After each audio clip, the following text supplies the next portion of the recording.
Welcome to another exciting episode of the $1 Million Peddlers. I'm Paper Guy. And I'm Mr. Magazine. And it's the Hump Day Happy Hour Salute. And today we enjoyed Fireball. And we also enjoyed some backstage banter with our guest, who's now going to introduce himself. Hi, I'm Turner Vintage Postcards on Whatnot. I wish I had a shot of Fireball before I started. I will say this. You're the guest that most people have come up to me and said they absolutely love you on the show. That's 100% true. And you also are the first guest to get my cue and immediately introduce yourself. Usually I'll say something other about our special guest, and then there's just silence and crickets. And I'm like, that's you. That's you. So congratulations. You're on the ball. Nice. I think that warm-up talk that we just had, it got me ready. You're supposed to say fire differently, though. Oh, yeah. Not now. Say hi to our people. All right. First out is Jackass Retro. How's it going? I can't read what he said. My eyes are blurry. Can you read that, please? First, Mufagas. Yes, exactly. Mufagas. It's an Italian thing. Mufagazi. Mufagazi. JC Jeff's in the house. I had that on my pizza the other night. Exactly. How's it going, Jeff? Danny Donald's in the house. How you doing? Darn tootin'. All right. I do that a lot. Darn tootin', I call it. Great Pumpkin Brown. I'm still waiting for the Great Pumpkin Charlie Brown. True. Very true. Super C's in the house. How's it going? Thank you for being a member. Danny Dave. Thank you for being a member. Awesome Aaron's in the house. A lot of lovelies always here. Thank you for being a member. Sta parlando in Italiano. Great family goods in the house.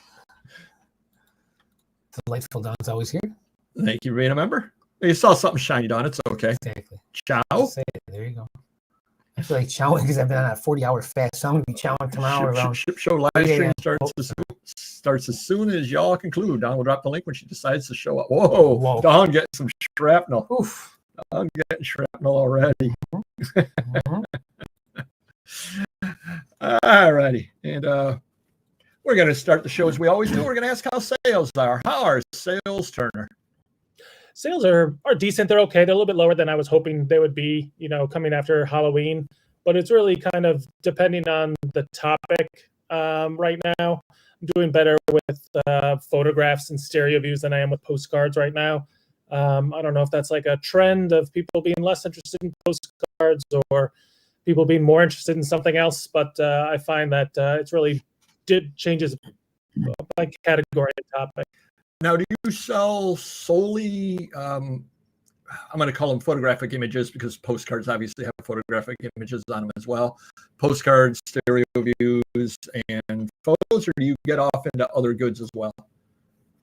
I mostly stay topical to locations.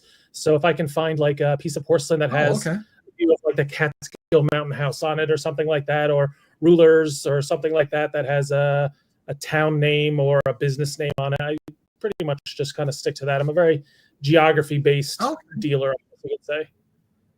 Now, do you do everywhere, or you just specialize in New York State? I specialize mostly in New York State because that's where I live and that's where I find the most stuff. But I will look for things for everywhere, around the world even as well. And that gets me into little niches. Like right now, I'm doing well with things from Eastern Europe, so I'm trying to find that, but that's difficult to figure out town names that have changed from the early 1900s to today, and of course borders have changed. So it takes a lot of research to get into that. We're having a little connectivity issue, not on your part, just on our part in general. I think I know we are having storms up here, so we might be having some problems. I don't know if the water gets on the lines or anymore nowadays or whatever, but we've had thunderstorms all day today, so hopefully it's working out well. Connection issues, yeah. Well, we'll just be talking to ourselves. If other people are having problems, maybe they can catch it on the radio. They can lip read. I can't lip read, that's for sure. Yeah, no. Oh, better now. Yeah, so we're having storms up over here, so it might be something or other with that going on. How about you, Mr. Magazine? How are your sales? Well, I don't know, but fabulous Flippin' Rudes in the house. Oh, hello, Flippin'. My sales, eBay's doing well. I'm still, I think, 40% increased sales since I've been pumping better stuff on there, so that's always good. Amazon's usually average or a little above average. The website's doing really well. The adults website's been kicking in high gear. We got 25% off now, so we probably got 25% more sales because of that. It's just adding 5% discount. It's helping out. Whatnot's been non-existent, but we're gonna start it up again this week. I bought some comics. We're gonna put them on Thursday and back to record Saturday, Sunday. See how it goes. And what am I missing? DVD site's good, and that's it. I think we're good. No, for Gemini's not doing so well. Oh. They're in. Thank you for being a member. Worst fourth quarter ever. Yeah. That's not good. That's not good. No. Didn't you just find 4 quarters in my laundromat? No, there was no money in our laundromat last week. Things are tough. People are picking up all their money. That's too bad. Although I did get, true story, somebody or other had left some Tide with about that much in the bottom of it. And I took that. You know how much Tide costs nowadays? So that was about a $3 fine right there. I'm very, very happy about that. You do that once a week for a month. You got a whole bottle worth $20. Tell me about it. I know. I'm cheap from way back, my friends. Whatnot's been okay. Yesterday was really, really bad. But again, Whatnot as much as anything else for me, because I don't just deal in one thing. It depends upon what I'm selling as well. So I had some plain prints that I thought would do really well. Memo to self, don't buy plain prints again. You know what? They're good, though? You can fold them up and make paper airplane plain prints and then sell them. Oh. I'm good at that. Actually, I can make some good paper airplanes. I hadn't thought of that. What's the size of them? 8 by 10 by 14. You can make pretty good size. Extra large ones, yeah. Well, here's the thing. Whatnot is that you have to have the right person in the room. Like you just didn't have an airplane person in the room. That's it. Yep. Well, and I'm not too worried about it because I bought them at clearance, and I think I paid $10 for all of them. I sold 2 of them at auction, so I didn't make much money. I lost money, actually. But I'm going to take them to Allentown Paper Show. So I have that as a place, and somebody will go through them and pick a few out that they like, and somebody will say, what do you need for the whole box? And, I'll price them to get them off the table because I got nothing into them. So you bought them clearance on clearance. I did. Sounds like it to me. What's the clearance? Roger. But eBay, I've had 5 straight days over $300, which I'm very happy with that. I've been doing fairly well on eBay. I cannot complain at all. Today was a little slow starting, but it got to where I like it to be. So been good. Amazon, I'm still in Amazon jail. It happens. What are you going to do? That was me since it was windy and rainy in Oregon. Yeah, no, it's like I said, it's bad up here as well. Couple of other things. Sales have been good, but I've been listing rather heavily the last 2 to 3 weeks. I didn't list for 3+ months while I moved, so I'm still yeah. Okay. So do you do promoted listings on eBay? No, I don't. I don't know what to put that on exactly, to get the most eyes on it. I sell like a small town, so put a promoted listing I don't think would help me very much. I know they try to push their analytics like, it'll 20% more sales this way. What I do is I do discounted or I have sales and things like that, and that usually picks up my my sales, so that does well. But no, I've never tried promoted listings before. Well, you've heard the kerfuffle with the changes that they're making to it at the beginning of next year? Oh, no, I haven't heard about that. eBay's always changing everything for the worse, it seems, though. Well, believe it or not, this appears like it's going to cost money for people. Oh, really? Yeah, I know that's stunning to you. Hello, Mr. Hot Wheels. Basically, if you promote an item and anyone clicks on it, and within 30 days, anyone buys it, you get charged a promoted listing on it. Jeez. Oh, really? Yeah, that's what they're changing after the first of the year. Crazy. To get like an extra 0.5% out of everybody? Essentially, it is a fee increase, but it is as I said last week on the show, it's a voluntary fee increase because you're not required to use promoted listings. So better that they increase the fees on the people that use it than across the board 1% increase or something. In my opinion. So what I ended up doing, I spent some time this weekend. I had things set up with an automatic rule set up that when I listed items into the store, they immediately got promoted at 2%. I stopped that. I also had like 4 or 5 campaigns running, some that I started a long time ago, some are at 5%, some are at 3%. I stopped every single campaign I had, took everything that I had and put it all up at 2%. Okay. I said, so everything's at 2%. Now it warned me when I put it up, you're putting it up at too low of a percent. We suggest you put it up at 9%. I'm like, oh, I'm sure you do. Yeah, exactly. Yeah. I'm sure that you do. 9%, why not? So everything as of November 1st, let's say, I might have been a date that I did it. Everything as of November 1st that was in my store is now at 2%. Mm-hmm. Everything after November 1st is not promoted. And what I probably will do early next year is I'll probably end the promotion at the 2% and then do the promotion the way that I should have been doing all along. And that's promoting things like a Life magazine, a Time magazine, a Sports Illustrated magazine, something common. Yeah. Because if I've got the one-of-a-kind item from 1887 from some small town, like you said, either somebody wants it or somebody doesn't want it. Right. Mm-hmm. When you get right down to it.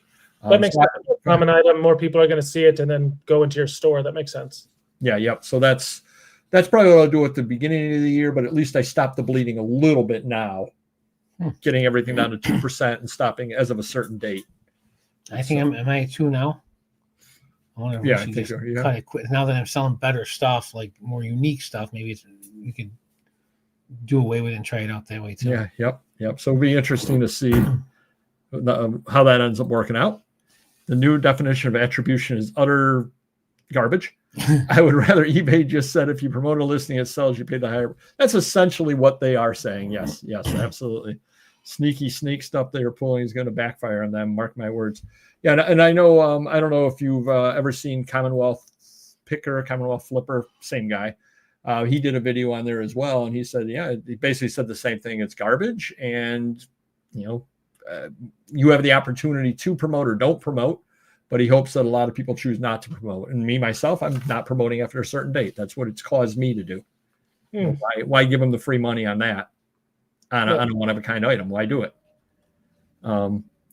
So I did 31 out of 53, so about 60% promoted last month as far as that goes, or last week. 148 old items I was able to make offers on, 329 total offers to watchers during the week, 315 last week, 375 a year ago, 129 2 years ago. $million.dollar.peddlers, which is another site that I sell under on eBay. Sold one item, Vivs-Views, where I sell postcards. I sold 2. Postcards are en fuego, my friend. They're en fuego. Big time. And Etsy, I sold 5 over there. Do you sell on Etsy? No, I don't. I've thought about it. I was thinking about selling more like holiday cards there, but I sell those on Whatnot now. So I give almost my holiday and topical cards I bring to Whatnot first. And I've done well with them. So I haven't moved to Etsy at all. I also have like a physical antique store where I put cards as well. So whatever doesn't sell on Whatnot goes to that physical store front. No, so you're almost doing what I'm doing there, where anything that doesn't sell, I'm more or less putting it in the box to bring to Allentown. Yeah. To move physically. Just why not? What else am I going to do with it? In the old days, I would just keep storing it. Yeah. As Mr. Magazine knows on that. How about buys? Have you bought anything? Yeah, I buy too much. So, I'm a big collector. I'm a collector first. That's why I sell as well, is because I try to pay for that collecting habit. I bought a lot of postcards of New York City recently. Really? I collect everything along the Hudson River. So I've been now I don't mean to interrupt you, but do those sell? New York City is tough, especially right now. There was a couple of really big collectors out there that have since passed. So there really isn't that much demand for them. It doesn't mean that they're not rare and great pieces. It's just New York City is so huge and broad that there's just millions and millions and millions of postcards with only 1% of them really being very collectible. Okay. Now, what do you do with, you've got 15 different postcards of the little church around the corner or whatever that is? I do. What do you do with those?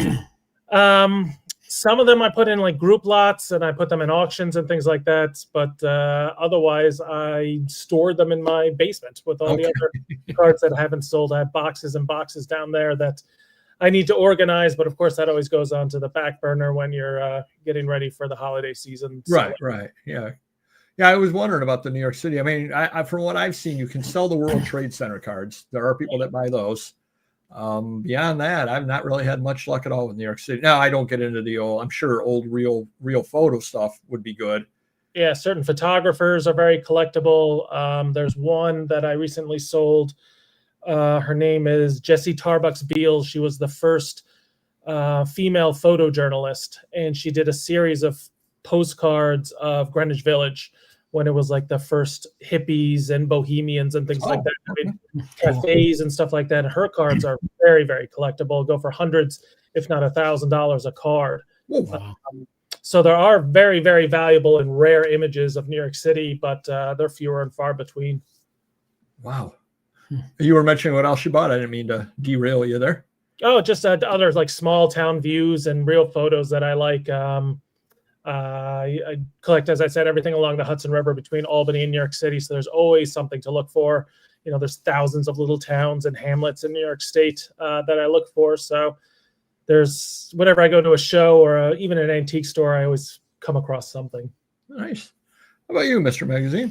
Not too much out of the shop. A lot of it's all over the country. Just people selling me their adult collections, movies, magazines. Aaron's driving all over the place. But I'm spending 5, 6, 7, 10,000 a week on this type of stuff. So not that I don't have much money for the shop, but shop's been very thin compared to that stuff, and that's my bread maker anyway. So I can't argue with that. But how about you? Oh, I'm glad you asked. Want to bet that eBay's revenue optimization program, Cassini, won't increase the weight of promoted items now that eBay charges more? Oh, I also saw, talking about promoted, I believe it was promoted listings. I think eBay actually admitted now that if you search by, they changed it now where if you search by lowest price, and it might be newly listed, but I know it's for certain it's lowest price, they do not now crowbar a promoted at the top.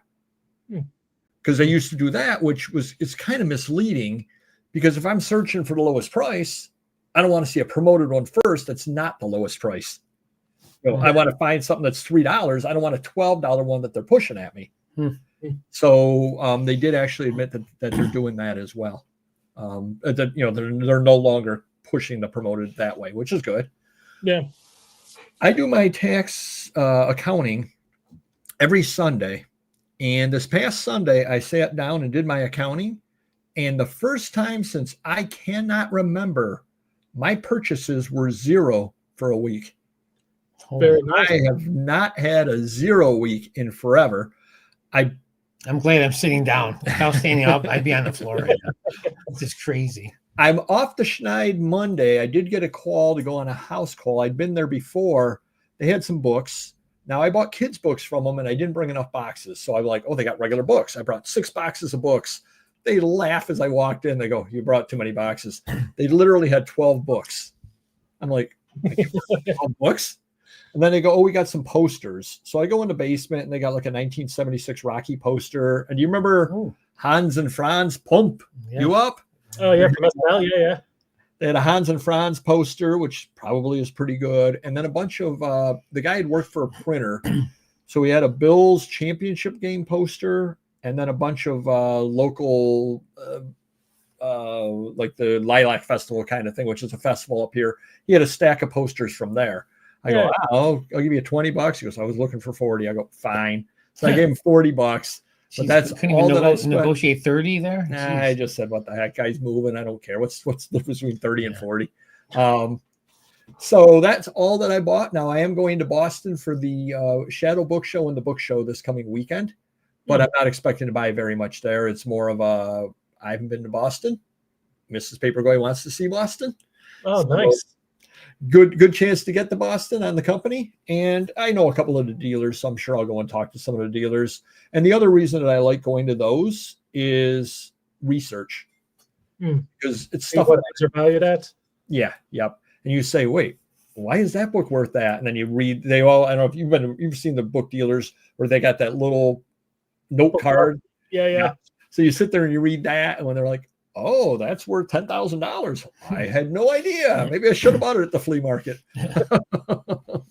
But I figured just for research alone, if I learn one book or one item or something to look for, it could pay for the trip 5 times over. Who knows? Oh, yeah. And plus, there's great antique stores in New England. So probably should try to stop at some of those on the way. On the way up. Yep. I desperately need any sales I can get during these uncertain times.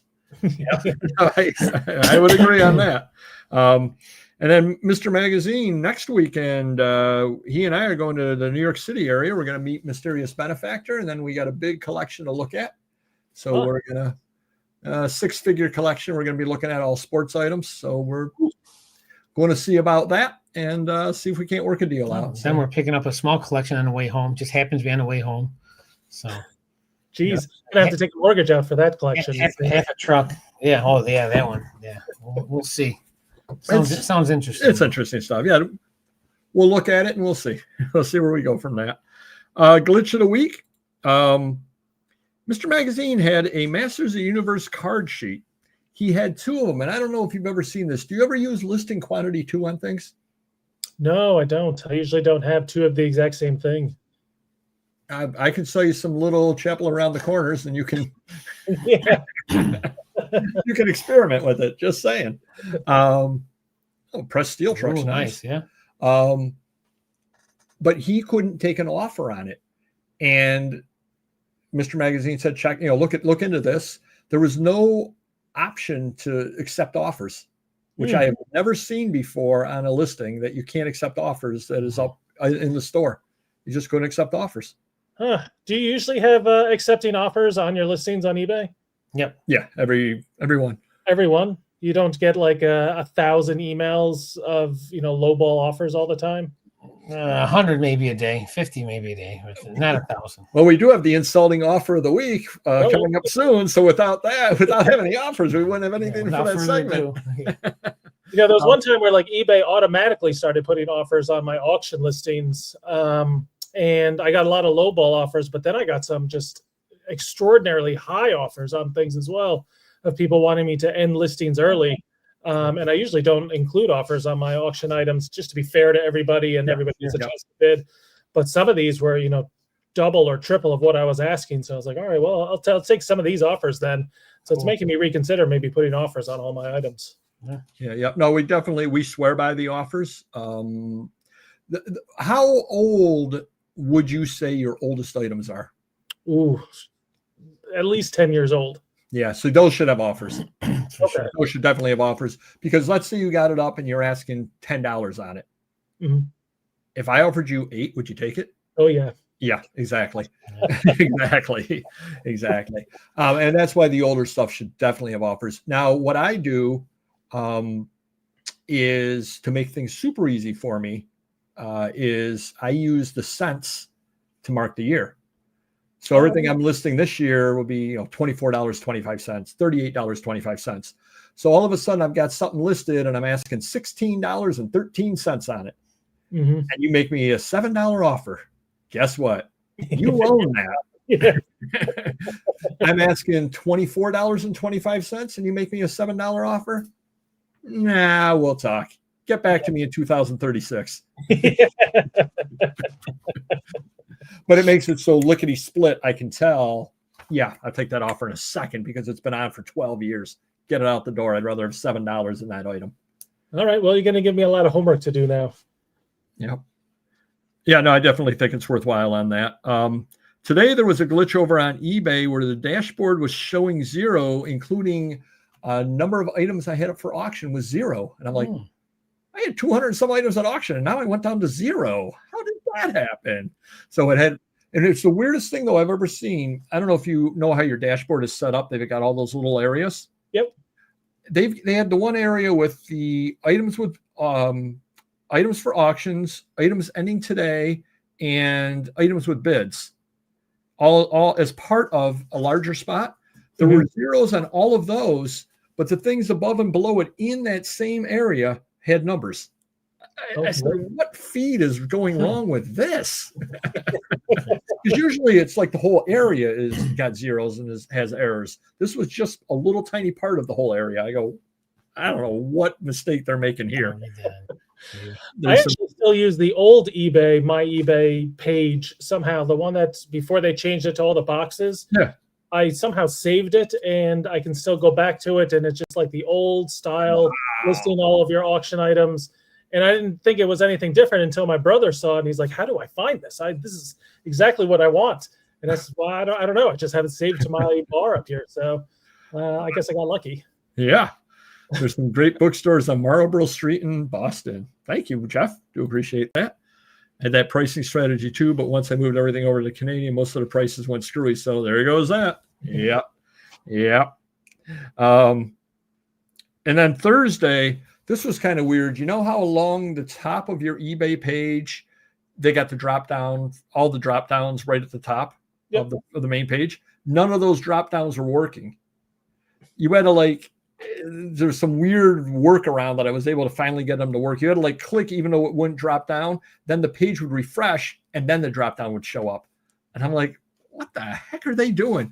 But I did notice that a lot of errors occur on Thursdays. So it makes me think that Wednesday night into Thursday, they must do some weekly backup or weekly updating or weekly something, because Thursday morning seems to be, or they know that we have such a vast crowd watching our show that if they do it on Thursday, we got to remember it for next Wednesday. So that could be that too. It could be that. They're just trying to give you content for your for the following show. Yeah, exactly. There was a site change. Did you notice? Have you had problems with, well, I'll call them deadbeats over on Whatnot?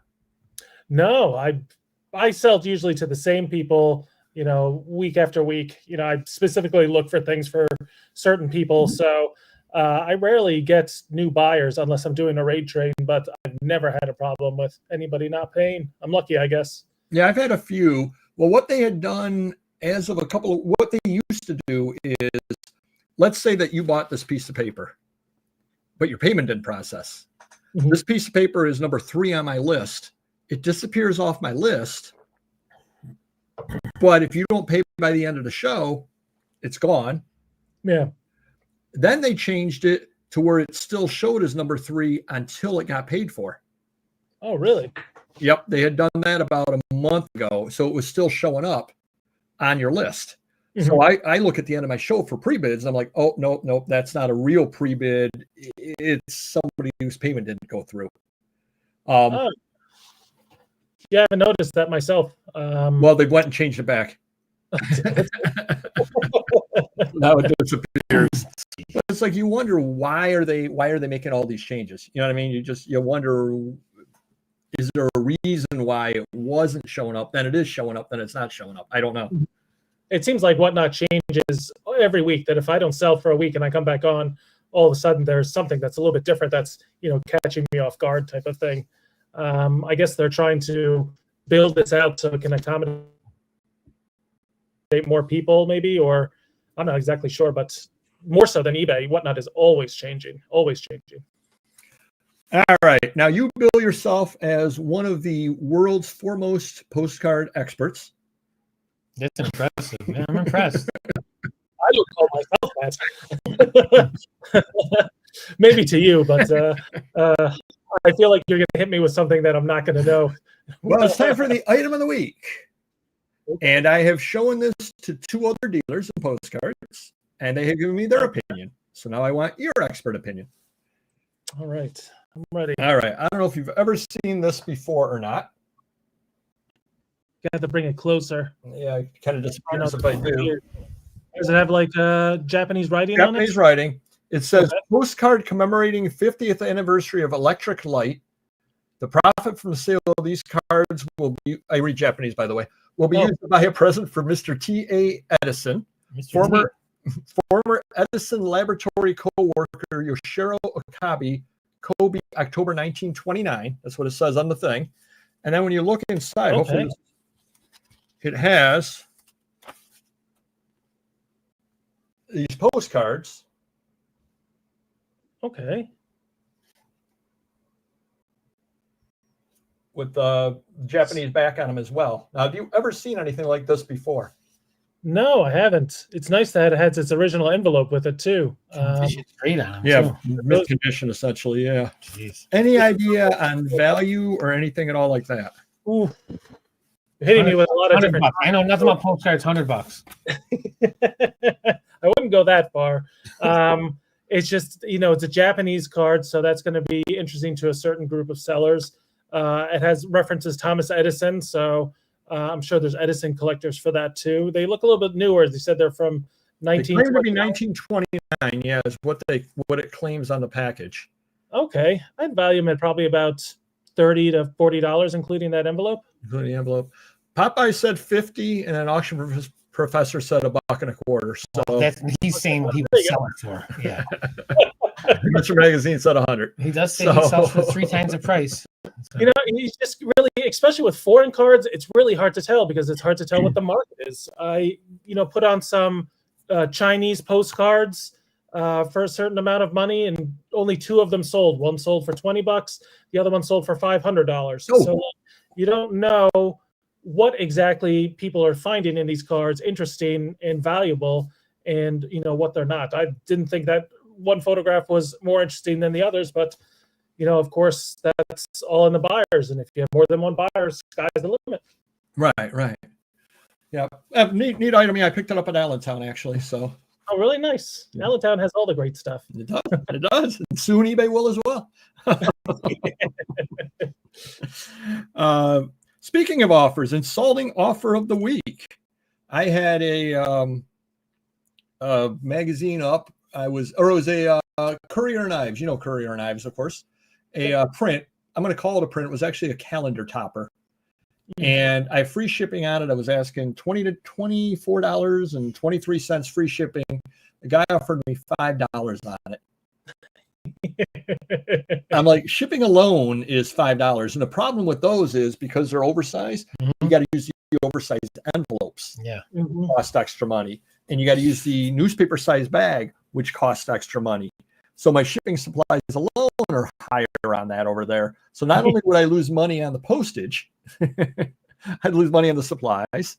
I'd lose money on the percentages. Yeah. He's like, no, I can't do that.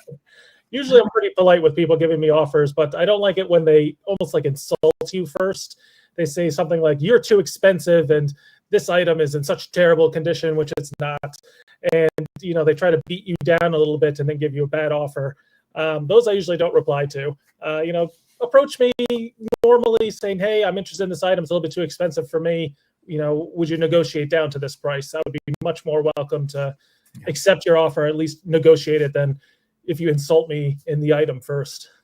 My favorite is, which Mr. Magazine loves as well, is I could get this for $20. And why are you buying it for me?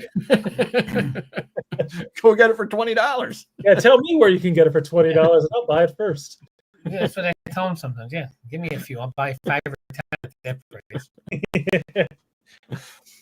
Mr. Magazine had a Mickey Mantle 11 by 14 signed, framed Timex ad.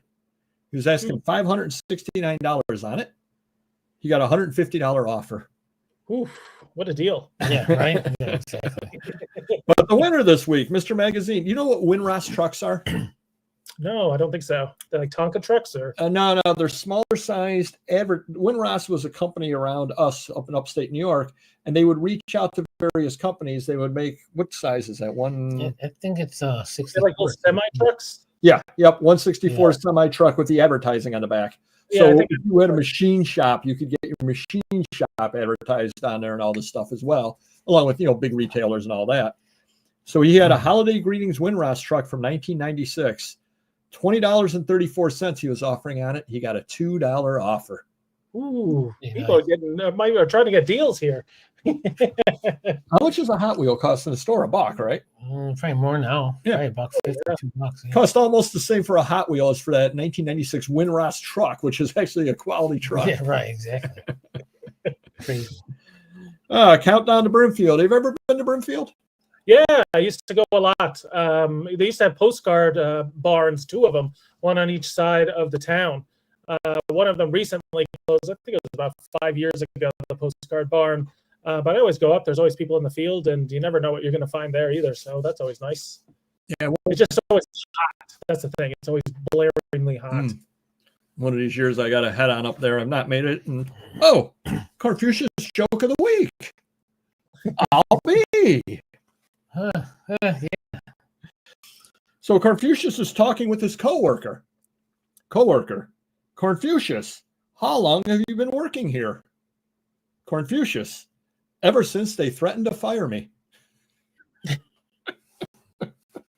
See, Mr. Magazine likes that one. How long have you been working here? Ever since they threatened to fire me. And that was the Confucius Say joke of the day. Tune into any of my shows at 20 past the hour, and you'll get wit and witticism like that. All right, maybe you can explain this one to us, because Mr. Magazine and I could not understand this. He had a shadow murder mystery book for sale. So it's a book. Okay. You just sent me a special discount offer on an item that is currently listed for roughly $9 cheaper on the product listing site than the special offer you made to me. Roughly $16 in listing and roughly $25 on my special offer. There's no way that can be a mistake. You were hoping it would jump at your offer before going back to consult the product page to compare prices. That is highly unethical. I have sent a complaint to eBay to this effect, and if it is possible, I will be blocking you as a future seller from which to buy. Thank God. Holy cow. Let me know, because I'll put in a complaint as well. That's Let you know how it works. Speaking of blocking, this is the first time I think I've done this since I've been running the laundromat since my dad passed, so about 20 years. I banned a woman the other day. You did? Always coming in. Now, we get hundreds of people a week, and we've had people coming in for 10, 20 years. You know, they never have an issue ever. Machines break down, so that's part of the game. Every week, machines break down. They get used a lot. But this lady, every once or twice a week, she comes in. I lost $3. I lost $2. And, then one time, supposedly her blankets got burned, but they weren't burned. So she wanted a refund, half the price that she paid, like $30, but she wanted to keep them. So if they're burned, why would you all use them for my dog or this and that? So I'm like, okay, whatever. And then she keeps coming in again. I wrote her name down and stuff. She keeps coming in. She wants us to give her the money of these machines that she says break down. But now when we go over there, they're not broken down. The dry, she put a, Canadian quarter or bank, something where something's going on, but she wants to get all this money back all the time. So I just said this time, I go, Eddie will help you out. I said, but you do have a lot of issues. You're costing us a lot of money. I'm trying to get her to maybe slow down the trying to take advantage thing. And she got all upset. She goes, I'm going to go to another laundry. I go, I'm sorry to hear that. Have a nice day. So we don't just ban eBay and block. We ban Leone's laundromat too. And the only I think I have about 30 people blocked on eBay myself, and I've been doing this for 25 years. So I got 500 by now. Yeah, he's got I got 500. several hundred, and I probably got about 100 or something. Yeah, They used to limit it 300, then they raised it, right? They did raise it. Yep, absolutely. I think you're 3,000 now. We were maxed out, but now we're definitely over 500. We're shooting for it. Yeah. The only thing I can think about is, how eBay tried to be Amazon. They tried to build that catalog of stuff. Yeah. Must be some other seller. Either there is some other seller that has it available for 16, or it could be with the write-up in it, $16.99 or $16 could be the original cover price.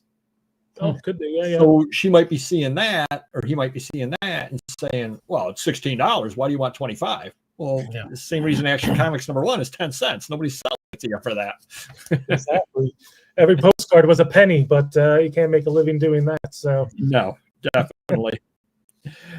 I had a CS Bell brochure. Now the guy had bought it before, and then he didn't pay on it. So I canceled the order for buyer not paying. I relisted it. He then made an offer again, and this time he paid. Great. That happens. Sometimes people don't know they won something or whatever. I sent it out to him. I get an email from him saying that the package was damaged, open, and the item was not inside. Really? Now, I think what happened is I have multiples of the item. And I think I relisted the item. I think he saw the item relisted. And I was like, Oh man, that's crazy. How much was it? 15. Well, it's That's $20. crazy. So yeah, he either thinks I didn't send it and I relisted it, or he's upset that he bought it and I've got more than one or the really? other. So I said, kindly send me pictures. Yeah. I haven't heard from him. And then I did a search on his name within my email, and he did make me a really lowball offer a while ago on a different item. And the only reason I know it's a really lowball offer is I see that I gave him a counter offer, and my counter offer is really low because it was something from 2016. I think I was asking 20. My counter offer to him was 10, which tells me his offer to me had to be $5 or something like that for me to counter at 10. So I'm going to keep it open for a couple of more days, and then I'm going to just block the gentleman. Yeah, because I don't want to deal with him. Now, I don't want to miss an email if he does send a picture, because if you block him, you can't get messages from the people.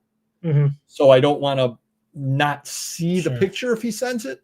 But I figure if after a week he hasn't sent a picture, he's not sending the picture. Yeah. Is my thought on that. I had somebody or other customer canceled an order, put in for a cancellation of an order, literally as I was printing postage. And I only know this because an email came in and it goes, a customer wants to cancel an order. Another email comes in. We've notified the customer you can't cancel the orders. You've already shipped it out. I go, well, that was pretty easy. Yeah. So literally as I was pushing send and printing, he tried to cancel it. So, oh, well. Good. Let him return it then. Yeah, luckily I don't have problems with people returning things or canceling items either. There's a lot of people are lazy too. They don't want to go to the post office and stuff, so they'll eat it. Well, my other thought was if he had emailed me as well and said, hey, I wanted this order canceled, my old address was in the system. Okay, that's fair. Yeah. That's a fair enough reason to do it. But contact the seller. Don't just cancel it. Well, I don't know why you're canceling it. And by that point, I'd already spent time finding it and all that. Oh, good. It's going out to the guy. Hello, Jackie Jack. How's it going? Remember, if you don't want it, then you can put it back up on eBay yourself and sell it to somebody else. Yeah, absolutely. Oh, I got an email from a lawyer to take down a Hank Williams Jr. magazine. He's on the cover, as they own the rights to Hank Williams Jr. over on my website. So there should be, if you type in Hank Williams Jr. on eBay, nothing should show up. Or anywhere, nothing should show up. In the world, yeah. So it's so ridiculous. I emailed back. It said, first sale, doctor, and I consider the matter closed. Have a great day. But how much was the item? That's what kills me. It was probably not $10, $15, whatever. Yeah, it's not much. Yeah. What are they so concerned, like how much money you're really making off the $10, $15 item? It's just crazy to me. Yeah, they will not protect from neutral and negative. Nope, that is true. Oh, I have a question for you, Turner. Do you speak Italian? No. Good. Buongiorno, sono la figlia de un ferro bramante. Si ricorda di applicare il sanitario alla... This whole email in Italian. I would just reply grazie and then that's pizza pie. Distinti saluto, Paolo Bramante. Basically, luckily when the email came in, you can click a button at the top that says translate this. Yeah. And essentially, I am selling a piece of artwork from original comic book art from Onofrio Bramante. Well, this person owns, it's her father, and I'm not allowed, she gets a cut of anything that I sell of his. Oh, really? Apparently. Where'd she get this cut from? Because it's her father's artwork. Right, but is it automatic through eBay, or you got to give it to her? No, I have to give it to her because she owns the rights. Sure. Oh, okay, that makes sense. There you go. I emailed her back and I said, this is a piece of original artwork. Your father was paid a work for hire, because it's a Classics Illustrated artwork. They were a work for hire company. He was paid for his original art at the time that he did it. He gave the copy as part of the contract to Gilbertsons. They sold it off. When the archives were opened up 25 years later, he was paid for his work. I said, I do not have the right, nor would I, make copies of this work. I don't have the right to make copies of it and print it or any of that. I said, this is a piece of original artwork. I have the right to sell it. I think it would make a wonderful addition to your collection. You should buy it. Like fabulous memories of your father. You should have sent it back in Italian too. So crazy people out there this week. Crazy. Just this week. Speaking of crazy things, so Mr. Magazine has a pile of stuff when I go into his shop on Sunday night. Orders I've got to cancel and things I have problems I have to handle. Yeah, problem pile. And right in the middle of the pile was this. Can you tell what this is? It's a check. Yes, a check that I wrote to Mr. Magazine for some stuff I sold on Whatnot for him. Oh, nice. Is it expired? $15.70 check that I wrote to him June 6, 2023. Ooh, it's too late now. Now, I wish I had so much money that I could just throw these checks around like that. Yeah, that's it. Geez, with inflation, that's probably like $1,000 worth of inflation, of course. So, yep. Needless to say, he took it out of my hide. So that's why I don't deal in checks. And then Mr. Magazine also sold a magazine to somebody, and they were happy with their purchase. So they sent him this. Do you recognize what that is?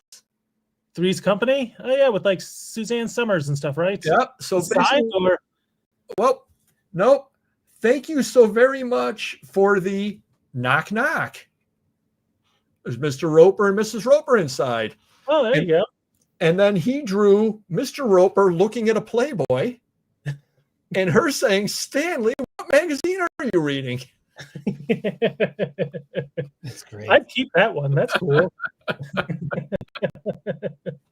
Good stuff. He was very, very happy with his purchase, given that he's doing all that artwork and having Stanley reading a Playboy for us. That's a diehard. It'll be collectible one day, so I'd hold on to it. It's right there. It was probably the Suzanne Summers Playboy or something like that. Very well could have been, yeah. Did you see the movie? I know you're a huge movie fan. Have either of you seen the movie Megapolis? No, I've always been wanting to watch that movie. I just don't know where to find it. Nobody saw it, and that's part of the problem. Francis Ford Coppola, his big bomb at the box office. I think it cost over $100 million. When was this made? A few years ago. It's not on streaming.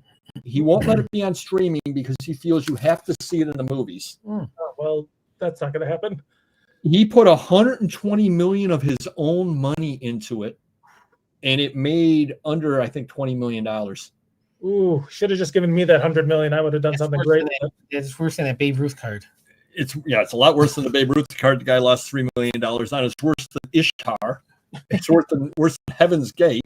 It's worse than all of those classic. The Mac Jones $1 Million Rookie that's worth $20,000. Yeah, worse than that. It's worse than wasn't Cleopatra? Wasn't that movie a big bomb compared to what it cost back in the day? I think Cleopatra was a bomb as well. How about the company that made Edsel? I think losing $100 million is a little worse. Or that guy that threw out his computer that had his. That wins. That wins. Good, you got it. You're the winner. True. $1 million in Bitcoin or some crap. I thought he's like searching. Like 10 years ago, it was like $50,000. Oh, 50,000 sucks. Now it's like $250,000. Then it's $1 million. Now it's 10 million, 100 million, $1 billion. Well, Francis Ford Coppola now has to sell his watch collection off. Oh, ooh. Really? He's not that rich? Well, he lost millions of his own dollars. Yeah, but if he was worth 200, he could have put up $120 million. That's not chump change. Yeah, but say he's worth 200, now he's worth 75. He's probably got a couple of checks from you laying around that are stale. He's going to come back to you. Yeah. But yeah, so he's got $1 million watch that's going up for auction, and some other really, like, he had one that he helped them make the watch. It was like special made for him kind of watch. Is he the Rolex Submariner? I'm looking for one. Or the Batman. Tell him you love the movie. That's the best movie you ever did. He's like, "What's your favorite part?" And you're like, "Oh, bro." Oh, it's so hard. The credits are really good, and how you displayed them. Bob. Yeah, so that's kind of crazy. Oh, a collection. We talked last week about a Batman and Robin costumes that sold for $565,000, I think it was, from the original TV show. Mm-hmm. Well, it turns out that the collection they came from, the one guy had been collecting. He sold all of his TV show costumes, including Wonder Woman and things like that. Over $3 million his collection was worth for original Green Warren stuff. Where do you live? Because there was a guy locally that had some of that stuff. Maybe really? not, yeah, years and years and years ago. His name was Parky. No, I don't think. Yeah, I don't know. Very cool. Oh, next week, Mr. Magazine's not going to be here because he found out that Finders Flippers are going to be here. You know, Franklin Hill Ventures. Yep. Franklin Sturt and the boys are going to be by next week as well. So Mr. Magazine made up a trade show that he's going to. Annual one every year in November. I send a picture and I'm on the chat a little bit, so you'll see. I've seen them in person. I think live, I think one time. Yeah. You. Like one out of three, at least one out of three. I think I tricked you. You couldn't come up with an excuse. Terrible. So overall, how are sales in general of old postcards? You said they were slowing down a little bit. Yeah, slowing down. A lot of the older collectors are either hitting their limit of what they want to collect, or they're thinking about selling instead. They can see that their children or grandchildren aren't interested in it, so they're buying less. But I feel like once my generation gets a little bit older, I'm turning 40 next week. Oh, so, I'm going to be officially old. Over the hill. That's what they used to say, over the hill. It's all downhill from there, right? But once, I think my generation, especially the millennials, they're pretty nostalgic people. So once we get older and start seeing that there's more behind us than in front of us, that they'll be more interested in local history and history in general. So I have confidence that it might be down now, but they're not making more of these postcards. And I think younger people are more interested in photography with Instagram and TikTok and things like that. It's a very visual thing that these will be interested. I see more young people at postcard shows too, so it's a good sign. No, hold on a minute. 40 is the new 25, right? 30. Sure. Because when I'm on Instagram, I'm like 39. So I'm like, okay, there you go. Okay, Jack Benny. There's a reference that all the millennials love. Jack Benny. Do you even know who Jack Benny is? No. That's how funny it was. See, these guys are off their rocker. He was a 1940s and 50s comedian, maybe 50s and 60s comedian, and his big shtick was he was always 39 years old. Oh, there you go. And his other shtick was that he was really, really cheap. And one of his bits was a robber came up to him and said, "Your money or your life?" And he stood there.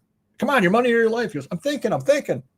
So, see, Jack Benny. Maybe I'll bring Jack Benny jokes in after Corn Homer and Fuchsius. Jethro, definitely. Maybe he'll take over after Corn Fuchsius. Who knows? What do you think about AI and postcards and what it's doing? We did a show a couple of weeks ago about AI. And I'm noticing that because postcards are fairly easy to list using it, and sports cards are as well, I'm noticing a lot of listings of postcards, people using AI. What's your thought of that? Well, I know people that use like the AI descriptions for like eBay listings, but those always sound so strange, and I don't like those at all. I would very much like an AI tool that can just like read the title of a postcard to make my own titles and descriptions. That would be nice. Reach out to, do you know, he's been a guest on our show a couple of times. Do you know Paul Carl? No, I don't think so. I'll give you his contact information after the show. He's actually got a program. Oh, really? Oh, that would be amazing. Yes, please send me that information. But I use ChatGPT. You can use Google Lens to reverse image something.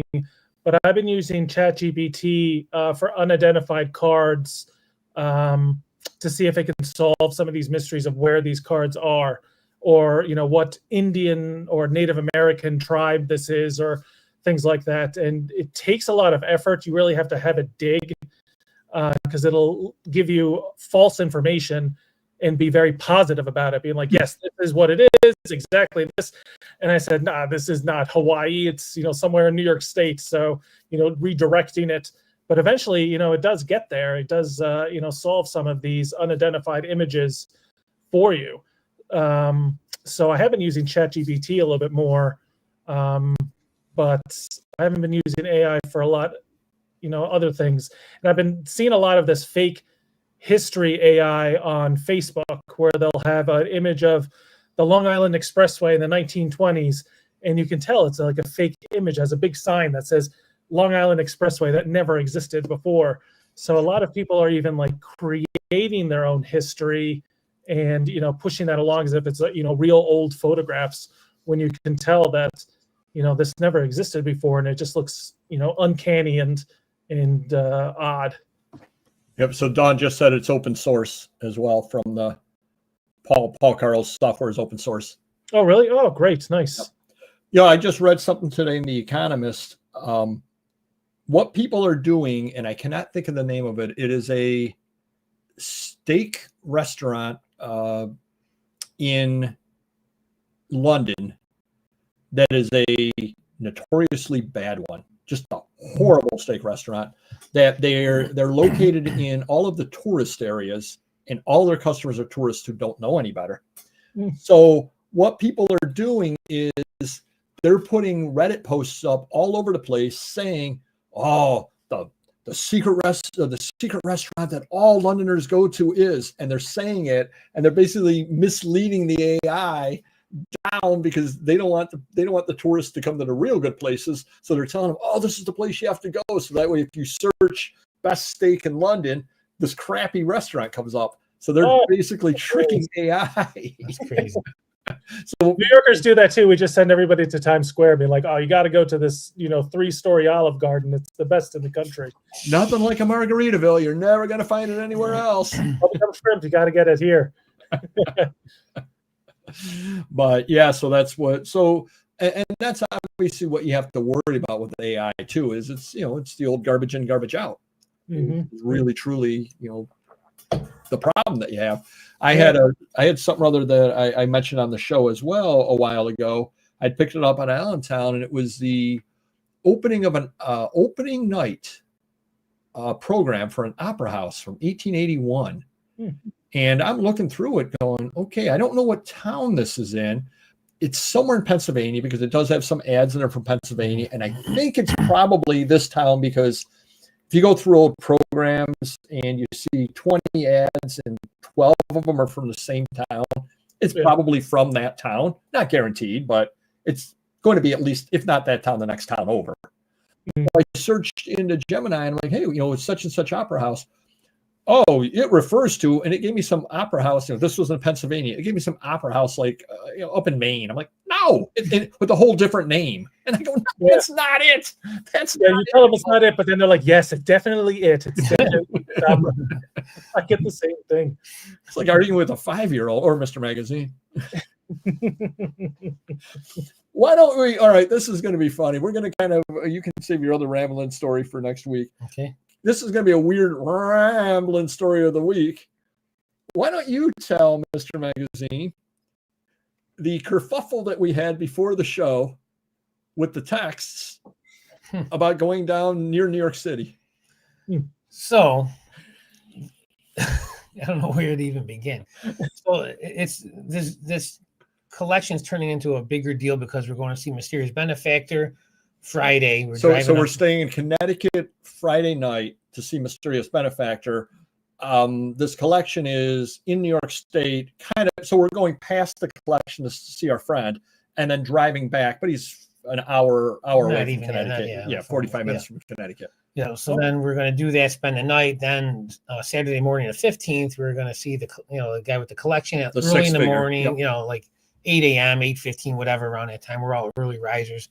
Figure a couple hours, 2-3 hours going through it, maybe negotiate, whatever, and then driving home. You know, so then Aaron had that deal a couple weeks ago, which was right in that vicinity, and he couldn't buy everything from the guy. He had movies and magazines, and he said, well, maybe look at it. And at first I'm like, I don't have time for this. You know, it's probably junk, you know, forget it. Then I'm like, well, let me just see his address again. And he's 45 minutes away. I looked at the pictures of the magazines. They're not bad. It's decent stuff. You know, I can get 600 items for like $300. I'm like, all right, let's do this. So then I'm thinking, now we got to figure out how we're going to orchestrate this. I needed the hotel address. So I text Paperboy. I said, I'm going to send you 3 addresses. The hotel address. Well, you didn't tell me what they were, but they were obvious. One was a hotel. Second was the guys with the big collection. And third was the small collection for $300 after that. So, but they're all within 45 minutes, you know, radius of one another. So it's perfect, you know. So I sent him those 3. And then he said, yeah, we can bring the other collection home Sunday morning. Like, Sunday? What are we talking about? And then I tried calling him, and my call wouldn't go through. I said, I don't know what you're talking about Sunday. Aren't we going Friday? We booked the hotel just for one night Friday, not Friday and Saturday. And then some dumb remark. I don't even know what he said at that point. It was just, I was getting confused. I go, I don't know what's going on. So then when I finally got here, I go, I never said Sunday. I looked at my text. I never said Sunday to you. And then he showed me this text, which was to Aaron. It was a copy from Aaron with the guy with a $300 deal, address. And I said something like, yeah, I'm going to get it Sunday. So I made that mistake to Aaron about Sunday. So luckily he caught it and made a big joke about it. And then I had to call Aaron and say, no, it's not Sunday. We're leaving Saturday. It's going to be Saturday around noon. So a lot of talk for, a little bit of an issue here, but we figured it all out. So now we got it all orchestrated. And that's why I wanted actually to orchestrate everything, how, what's the easiest way to get the guy in the back end or in the beginning. So we figured it all out. And I had a typo or a brain fart, whatever it was, Saturday and Sunday. And then New York City traffic is going to ruin all of your plans. Yeah, right. Yeah. But I've been gone the last 8 or 9 Saturday and Sundays. So I probably had Sunday on the mind, but it is what it is. We figured it all out, and we'll make it work. See, isn't it good to have a friend like me that proofreads and nicely points out errors that are made? And he's going along with me with this Sunday thing, and he won't tell me I had the typo, and he thought it was the other guy with a big deal instead of the small deal. We figured it out. And as soon as he walked in, I said, Sunday, Sunday, Sunday. Good time. So they probably thought we were going to a dirt racetrack or something. Yeah, exactly. No idea. Well, it sounds like you guys are going to be down in my area. So if you're ever in the Poughkeepsie area, let me know. Yeah, I think we will be. What's I got a Manhattan deal. 84? Yeah. I used to live right off of 84. Now I live a little bit further north of it. Okay, yeah. Because I did see the deal, the 100 or the 6-figure deal is just south of 84. Oh, really? Nice. Yeah. Yep. So should be fun. Yeah, no, definitely. That's a good idea. We can check him if we end up doing that deal. Mm-hmm. Yeah. You could come and hang out and look at your empire. Yeah. It's not a 6-figure empire, that's for sure. So well, it is. Just depends on where you put the decimal point, right? Oh, that's true. It's a 6-figure thing that somebody will offer me $12 for. So there you go. That's no worse than our offers. All right, we've come right to the end, my friend. Why don't you plug whatever you have to plug to keep your empire going? Well, check out, if you're looking for town views or anything out like that, check out my eBay store. It's Newbie56.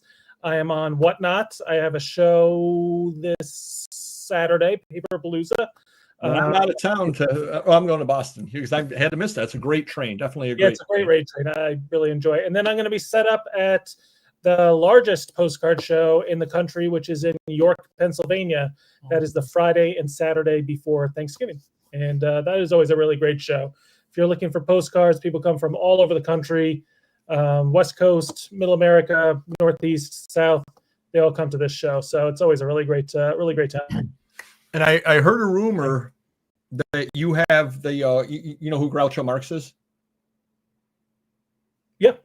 That you got the Groucho Marx glasses that when you see Popeyes walking by, you put that on and act like you don't know him. Popeye, I spoke to him at Allentown. He's the one that got me onto Whatnot. So I'm always appreciative. We all love Popeyes. He actually bought some postcards from me. He's like picking my postcards. And I said, well, at least do a video about it. This stupid reseller didn't know what he had. And I said, I'll do this. Now he's a great guy. He's a good guy. Yeah, but definitely do check him out on Whatnot. One quick question for you on Whatnot. A couple of quick questions. Do you catalog your auctions? Yes, I do. Mostly because a lot of people can't make your shows. So, pre-bids. Somebody's once said pre-bids are always welcome. And I think that's a good quote. It's a good quote. And how far out do you schedule your shows? Ooh, geez. Not far enough. Somehow I never know what my schedule is going to be during the week. So I always usually do it, 2 or 3 days before. I wish I could do it weeks in advance, but then I'm always moving shows around and I feel like that's not very good. So always like a last minute show with me, which is probably not the best way to do it, honestly. I just scheduled my book show for December 19th.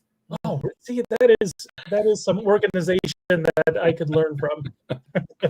But I find that works really, really well because, again, with the pre-bids always being welcome.